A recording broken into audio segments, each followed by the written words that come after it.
अगर स्पाइन की सर्जरी की जरूरत है, स्पाइन की सर्जरी करवानी है, बहुत डर लगता है स्पाइन की सर्जरी सुनते ही, तो आपके जानकारी के लिए ये वीडियो हम बना रहे हैं जिससे आपको पता चल सके कि क्योंकि हम रोज ओपीडी में बैठते हैं, हमारे पास पेशेंट्स आते हैं, 80% लोग ये बोलते हैं कि हमें ये ऑप्शंस पता ही नहीं, किसी ने बताया ही नहीं कि इस टाइप की भी टेक्नोलॉजी है।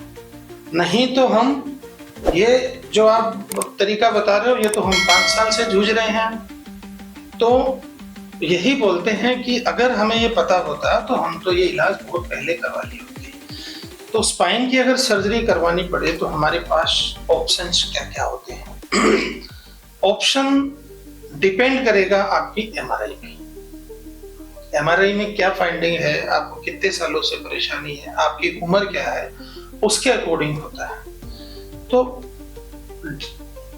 डिपेंड करेगा कि आपकी ये जो डिस्क है, ये सबसे इंपॉर्टेंट चीज है, समझने की बात है। ये हमारा स्पाइन है पूरा, ये जो व्हाइट स्ट्रक्चर्स हैं, व्हाइट स्ट्रक्चर है, इनको बोलते हैं वर्टिब्रा। ये जो बीच में है ये होती है डिस्क, इंटरवर्टिब्रल डिस्क। ये जो येलो पीले पीले प्रकार के स्ट्रक्चर्स ये होती है एग्जिटिंग नर्व और न्यूरल टिश्यू। ये पीछे स्पाइनस प्रोसेस है, बोन है। तो इसके दो काम है रीढ़ की हड्डी या स्पाइन के।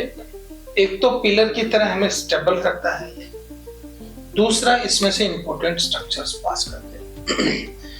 तो डिपेंड इसी पे ही करेगा। इसका सपोज एक ये पार्ट हमने निकाल के और इस तरीके से हम देखेंगे तो सेंटर से ऐसे नस निकलती है ब्रेन से होती हुई, यहाँ ये नसें हैं राइट लेफ्ट में निकलेंगी। ये जो बीच में डिस्क है ये फ्लेक्सिबल है, देख सकते हैं आप। जब हम झुकते हैं, मुड़ते हैं, कूदते हैं तो ऐसे जंप, ये इसके साथ भी ऐसे रिबाउंडिंग मूवमेंट होता है।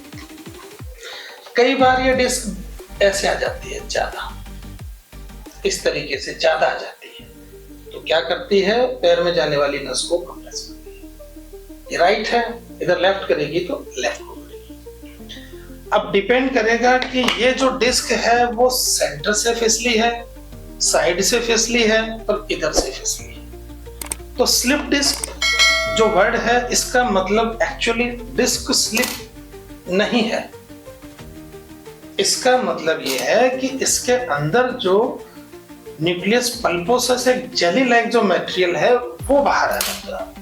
जैसे हम समझाने के लिए हमने आपको ये रखा है इस तरीके से, ये हमारी डिस्क है, ये नसें सब हड्डी वड्डी है, इस तरीके से एनुलर टियर होता है और ये जेल बाहर आ जाता है, ऐसे जेल बाहर आता है, एग्जैक्टली ऐसे आता है। तो स्पाइन एंडोस्कोपी जो ट्रीटमेंट हम बताते हैं उसमें यही होता है कि इस वाले जेल को हम एंडोस्कोपी के जो मिनिमल इन्वेजिव एक टेक्नोलॉजी है उसके द्वारा इसको जस्ट ऐसे पकड़ा और यहां से इसको क्लीन कर दिया। तो यहां आप देखिए बिल्कुल साफ है, यहां जो नर्व जो कंप्रेस हो रही थी वो क्लीन हो चुकी है और इसको हम बाहर, ये इस तरीके से। तो अगर ये डिस्क यहां से निकली है तो अगर सर्जरी जरूरत है तो transforaminal endoscopy, minimal invasive, one suture, एक टाका आता है वो। अगर यहां से है तो हम सेंटर से डिस्क को क्लीन करेंगे, उसको इंटरलेमाइनल एंडोस्कोपी डिसेक्टरी बोलते हैं। और अगर ज्यादा प्रॉब्लम है, दोनों तरफ से क्लीनिंग की जरूरत पड़ सकती है, दोनों तरफ डिस्क है, लिगामेंटो फ्लेवम हाइपरट्रोफी भी है, ओस्टियोफाइट्स भी है, तो the very latest third fourth generation technology of the spine decompression, UBE, unilateral biportal endoscopic discectomy, ये तीनों ही ऑप्शन हमारे पास उपलब्ध है। तो जैसे हम बात कर रहे थे कि क्या क्या ऑप्शन हो सकते हैं, तो ऑप्शंस हैं ओपन डिसेक्टमी एंड विद लैमिनेक्टमी, फिक्सेशन यानी रोड एंड स्क्रू का फिक्सेशन इम्प्लांट लगता है। ज्यादातर सर्जरीज में एक्सेप्ट फ्रैक्चर ना हो पेशेंट को, एक्सेप्ट पेशेंट को कोई स्पाइनल कॉर्ड का ट्यूमर ना हो, इसमें स्पाइन एंडोस्कोपी का रोल लिमिटेड है। लेकिन इसके अलावा किसी भी प्रकार का कंप्रेशन अगर है, वो कंप्लीटली सक्सेसफुली स्पाइन एंडोस्कोपी जो टेक्नोलॉजी है, चाहे ट्रांसफॉर्मिनल एंडोस्कोपी डिसेक्टमी है, चाहे यूबी टेक्निक है, चाहे आईएल यानी इंटरलेमाइनर डिसेक्टमी है, तो ये अपने पास ऑप्शंस होते हैं। Usually once future same day और द नेक्स्ट डे डिस्चार्ज हो सकते हैं स्पाइन एंडोस्कोपी ट्रीटमेंट अगर हम अपनाते हैं। रिस्क की अगर बात करें तो स्पाइन एंडोस्कोपी ओपन सर्जरी के जो रिस्क हैं वो कई बार अकॉर्डिंग टू पेशेंट की पैथोलॉजी पर डिपेंड करता है कि क्या क्या कॉम्प्लिकेशन हो सकते हैं। स्पाइन एंडोस्कोपी में इस टाइप के कोई कॉम्प्लिकेशंस देखने को नहीं मिलते हैं, एक्सेप्ट कई बार सिर्फ dural tear, temporary numbness, temporary urinary retention, temporary pain, ये टेम्पररी कुछ चीजें आपको रह सकती हैं। तो स्पाइन एंडोस्कोपी टेक्नोलॉजी या जो ऑपरेटिव मेथड है ये बहुत ही अच्छा और सुरक्षित है। तो आप किसी को भी इस टाइप की कोई भी स्पाइन से रिलेटेड कोई प्रॉब्लम है, चाहे स्लिप डिस्क है, शाइटिका है, केनाल स्टेनोसिस है, या और किसी टाइप की कोई भी पैथोलॉजी है, इन्फेक्शन है या फैसेट जॉइंट आर्थ्रोपैथी है, आप मिल सकते हैं। हमारे पास सारे जो ऑप्शंस होते हैं, जो स्पाइन में पेन जनरेटर से लेके इंट्राडिस्कल जो पैथोलॉजीज हैं, चाहे लिगामेंट ऑफ फ्लेम हाइपरट्रोफी है, चाहे डिस्क बल्ज है, उनका मिनिमल इन्वेजिव और मोस्ट एडवांस टेक्नोलॉजी से हम जो हमारा हॉस्पिटल है the spine and pain hospital of India, ये पूरी टेक्नोलॉजीज पे हैं। हजारों मरीज हमने यहाँ पे ठीक किए हैं।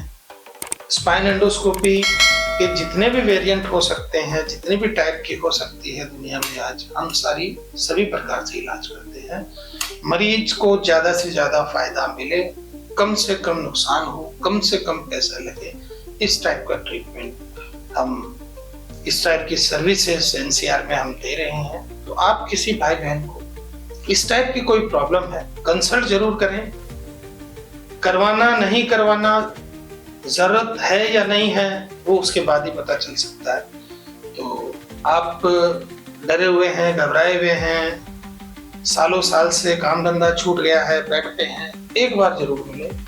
कोशिश करेंगे कि आपको यहाँ से निराशा ना मिले। स्पाइन का जो दर्द है, जो पैरों तक दर्द जा रहा है, वो इंसान की लाइफस्टाइल पूरी बदल जाती है।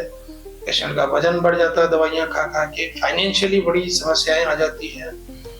तो आप किसी को भी ऐसी प्रकार की है तो हम आपका हर तरीके से मदद करेंगे, चाहे फाइनेंशियली हो, कम से कम खर्चे में हो, कम से कम हॉस्पिटल स्टे हो, कम से कम पोस्ट ऑपरेटिव दवाइयाँ खानी पड़े,